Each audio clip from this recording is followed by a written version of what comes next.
വാർത്തകൾ തുടരുന്നു.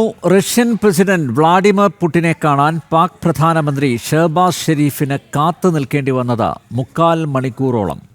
തുർക്കി president Tayyip എർദോഗനുമായി കൂടിക്കാഴ്ച നടത്തുന്നതിനിടയിലാണ് പുടിനെ കാണാൻ ഷഹബാസ് ഷെരീഫ് എത്തിയത്. കാത്തുനിന്ന് മടുത്തതോടെ ഷഹബാസ് മുറിയിലേക്ക് തള്ളിക്കയറുകയായിരുന്നു. മിനിറ്റുകൾക്കുള്ളിൽ ഷഹബാസ് സ്ഥലം വിടുകയും ചെയ്തു. തുർക്ക്മെനിസ്ഥാനിൽ നടന്ന സംഭവം അന്താരാഷ്ട്ര മാധ്യമങ്ങളിൽ ഉൾപ്പെടെ ചർച്ചയായി കഴിഞ്ഞു. റഷ്യൻ പ്രസിഡന്റിൻ്റെ ഭാരത സന്ദർശനത്തിന് പിന്നാലെ ബന്ധം മെച്ചപ്പെടുത്താൻ ലക്ഷ്യമിട്ടാണ് ഷെരീഫ് എത്തിയതെന്നാണ് റിപ്പോർട്ടുകൾ. വിവരങ്ങളുമായി എസ് നന്ദഗോപൻ ചേരുന്നു ഡൽഹിയിൽ നിന്നും. നന്ദഗോപൻ, ആദ്യം കാത്തിരിക്കുന്നു, പിന്നീട് സഹികെട്ട മുറിയിലേക്ക് തള്ളിക്കയറുന്നു. കൂടിക്കാഴ്ചകൾ മിനിറ്റുകൾ മാത്രം നീണ്ടു നിൽക്കുന്നു. പുറത്തേക്ക് വരുന്നു. എന്താണ് സംഭവിച്ചത്?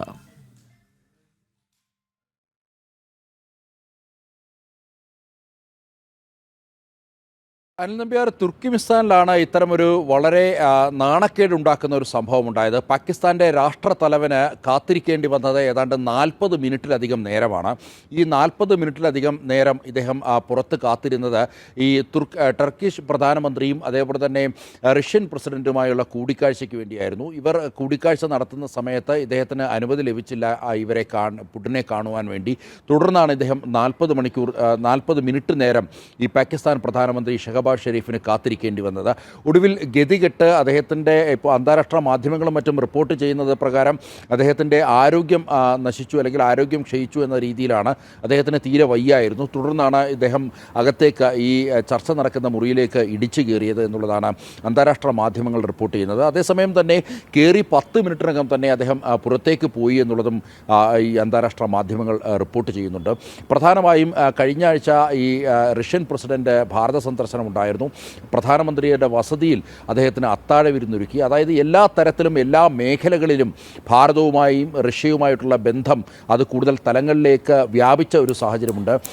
ഭാരതവും റഷ്യയും തമ്മിൽ വേർപിരിയാത്ത തരത്തിലുള്ള ഒരു ബന്ധത്തിലേക്ക് കടന്ന ഒരു സാഹചര്യത്തിൽ, അല്ലെങ്കിൽ അത്തരമൊരു ബന്ധം നിലനിന്ന് കൂടുതൽ അത് ഊർജിതമായി മറ്റ് തലങ്ങളിലേക്ക് നീങ്ങുന്ന ഒരു സാഹചര്യം, ആ സാഹചര്യങ്ങൾ പാകിസ്ഥാനെ അസ്വസ്ഥതപ്പെടുത്തുന്നു എന്നുള്ള കാര്യത്തിൽ തർക്കമില്ല. അതുകൊണ്ട് തന്നെയാണ് ഈ റഷ്യൻ പ്രസിഡന്റിനെ കാണുവാൻ വേണ്ടി ഷഹബാസ് ഷെരീഫ്, പാകിസ്ഥാൻ്റെ പ്രധാനമന്ത്രി, അവിടേക്ക് എത്തിയത് എന്നുള്ളതാണ് പ്രധാനമായും അന്താരാഷ്ട്ര മാധ്യമങ്ങൾ വ്യക്തമാക്കുന്നത്. മാത്രമല്ല, നേരത്തെയും ഈ പുടിനുമായി ചില ചൈനയുമായിട്ടുള്ള ഇന്ത്യയുടെ തർക്കം സംബന്ധിച്ചും ഒക്കെ തന്നെ ചില ചർച്ചകൾ നേരത്തെ പുടിനുമായി ഷഹബാസ് ഷെരീഫ് നടത്തിയിരുന്നു. അന്നും ഷഹബാസ് ഷെരീഫിനെ ആക്ഷേപിക്കുന്ന തരത്തിൽ, അല്ലെങ്കിൽ അദ്ദേഹത്തിൻ്റെ നിലപാടുകളെ പിന്തള്ളുന്ന തരത്തിലായിരുന്നു അന്നും പുടിൻ ഈ ഷഹബാസ് ഷെരീഫിനോട് പെരുമാറിയത് എന്നുള്ളതാണ് പ്രധാനമായും നോക്കിക്കാണേണ്ടത്. ഏതായാലും ഭാരതവുമായി റഷ്യ വളരെ അടുത്ത ബന്ധം പുലർത്തുന്നു. കഴിഞ്ഞ ആഴ്ച ഈ റഷ്യൻ പ്രസിഡന്റിൻ്റെ ഭാരത സന്ദർശനത്തിലും കൂടുതൽ മേഖലകളിലേക്ക് ഈ ബന്ധം വ്യാപിപ്പിക്കുവാനുള്ള ഒരു തീരുമാനമുണ്ടായി.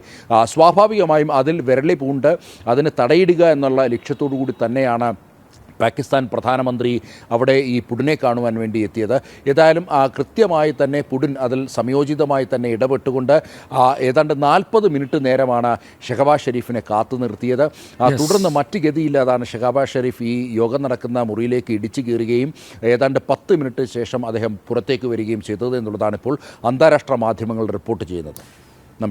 പാക് പ്രധാനമന്ത്രിയുടെ ദുരവസ്ഥ നോക്കി റഷ്യൻ പ്രസിഡന്റ് വ്ളാഡിമിർ പുടിനെ കാണാൻ പാക് പ്രധാനമന്ത്രി ഷഹബാസ് ഷെരീഫിന് കാത്തു നിൽക്കേണ്ടി വന്നത് 3/4 മണിക്കൂറോളം. തുർക്കി പ്രസിഡന്റ് തയ്യിബ് എർദോഗനുമായി കൂടിക്കാഴ്ച നടത്തുന്നതിനിടയിലാണ് പുടിനെ കാണാൻ ഷഹബാസ് ഷെരീഫ് എത്തിയത്. കാത്തുനിന്ന് മടുത്തതോടെ ഷഹബാസ് മുറിയിലേക്ക് തള്ളിക്കയറുകയായിരുന്നു. മിനിറ്റുകൾക്കുള്ളിൽ ഷഹബാസ് സ്ഥലം വിടുകയും ചെയ്തു. തുർക്ക്മെനിസ്ഥാനിലാണ് ഈ സംഭവം നടന്നത്. നന്ദഗോപനാണ് വിശദമായ വിവരങ്ങൾ നൽകിയത്.